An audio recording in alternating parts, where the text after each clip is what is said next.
John Juan Matus talked about the predators who came from the distance of the cosmos to take over humanity. And he talks about how they took over the mind of humanity. And a direct quote, they gave us their mind. I say that's how they did it. That's how they've done it. That's how they're doing it.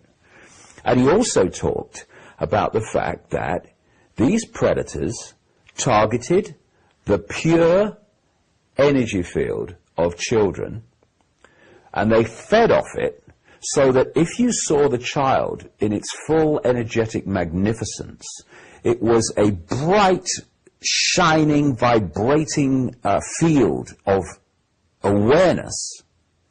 What he said was, if you saw the child as it entered adulthood, it would be a tiny, tiny energy field with virtually no luminosity. And as he put it, just enough to live, but no more. And this is what they're doing in all these different facets we've talked about today. They all fit. It's a picture. Is there more to know? Are you bloody kidding? My God, there's a lot more to know. And I'm not saying that I'm describing everything that there is to know. Absolutely not. The rabbit hole goes so deep. But what we're beginning to do is get the structure within which it works. And when you're putting a jigsaw puzzle together, I find anyway, not that I've done one for ages, but when you get the frame of the picture in place, all those bits with the straight edges, then you start to see much easier where the other pieces go. And of course, the more pieces go in, you start to know where this piece goes, because now you've got a much better idea of the picture, and that's where we're moving now. But my goodness me, have we got some shocks and surprises to come, well and over above what I've been already talking about today. What's going to happen over the next few years? Well, I say that we're in the cusp between the old epoch energy and the new epoch, and maybe I could just explain what I mean by how that works. What I'm saying in the book is that the black holes, we apparently have one at the center of this galaxy. I'm seeing more and more scientific supposition, at least, that that's the same with every galaxy, but we'll see. But anyway, it fits the picture. That out of this, the black holes, comes the base resonant frequency of this reality, but it's not static, it moves through a cycle, as I'll get to. This base frequency elicits from the sun's information in the form of photons, and basically generates what I call the cosmic wireless internet. Just as in this room, if this building has got the wireless internet, I'll be able to pull it onto a computer without any wires going into the wall, no wires into any circuitry, just the computer will be able to pull a wireless internet and put a collective reality, which anyone else in the whole world can, apart from parts of China and other places, can put on that screen in the same way.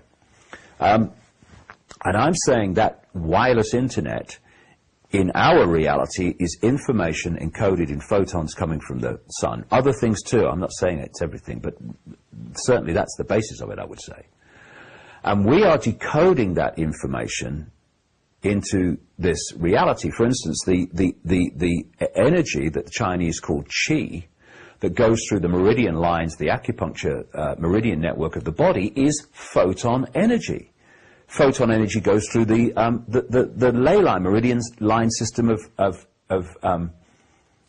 the Earth, and it's information. This universe is information, and it's information decoding information, just as information encoded into a computer decodes information encoded in the software. Information can decode information. It just depends how it's programmed to do what it's to do. Are you a receiver? Are you a transmitter? Are you a decoder? Are you an encoder?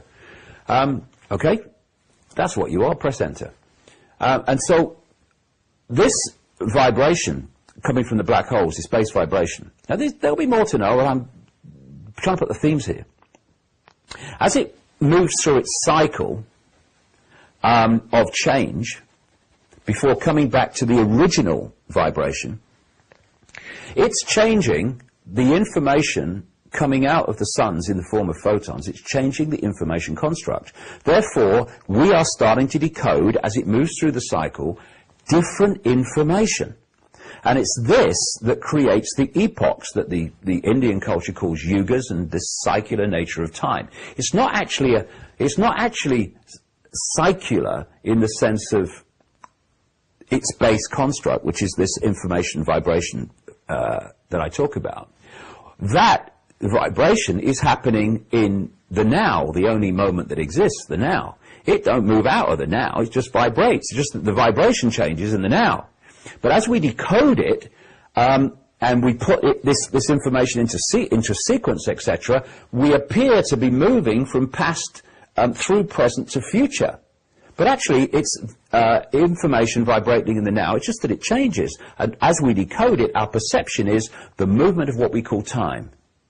And because the vibration goes through a cycle and then comes back to the original vibration, we manifest what I've called in the past the time loop, an apparent time loop where we move through a period of experience and then we come round to start again. And these periods are broken up because of the vibrational change, therefore the information elicited in the form of photons, the wireless internet changing, into epochs.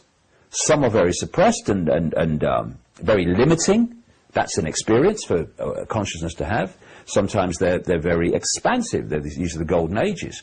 And we choose, as disembodied awareness, where we want to experience, which of these epochs we want to experience. And because we come in and we experience a certain period as we perceive time, and then leave, then we perceive time as going from past through present to future, but actually if we kept within it, it would come back to the start. But of course it is also being impacted by how those interacting with this time loop computer game are also posting their awareness, their experience, their information also onto the internet, because the internet changes as people blog, for instance. So therefore it's an interactive thing, but I would say this is the base thing, the base foundation, and it is simply a cosmic game. So don't take it too seriously. It's a cosmic game, and we've been through humanity and are in a very challenging period in the cosmic game. But as I have said many times, there's not an AK-47 in someone's hand on another dimension saying, awareness, get in there now or I shoot. We choose to experience this. Now, through the lens of the physical body, when our expansion of consciousness is focused, its attention is focused on one reality, like we're experiencing this reality now we think is physical, then we're trying to understand why we would make this decision, or even if anyone could be crazy enough to think we made this decision of being here now and experiencing this, when the level of our awareness that made the decision was beyond this world and beyond that limitation. So the experiencing level is trying to work out what's going on when the choice was made by a much higher level of awareness.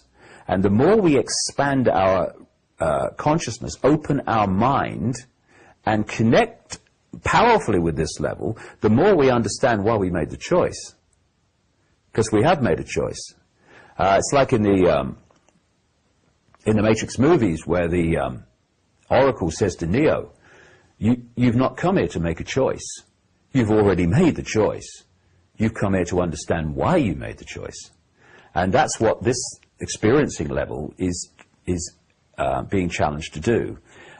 I would say that overwhelmingly we made the choice to experience this extraordinary period of transformation from limitation, suppression, control, violence, and all the rest of it, conflict, and see a totally new, expansive, peaceful, loving, multi-level connected reality that is going to follow it.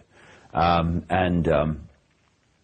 think we chose very well. I think it's a fascinating time. Don't let's take it too seriously, although, you know, there's a lot of challenges going on. But the more seriously we take it in the next few years, coming back to your question about what's going to happen,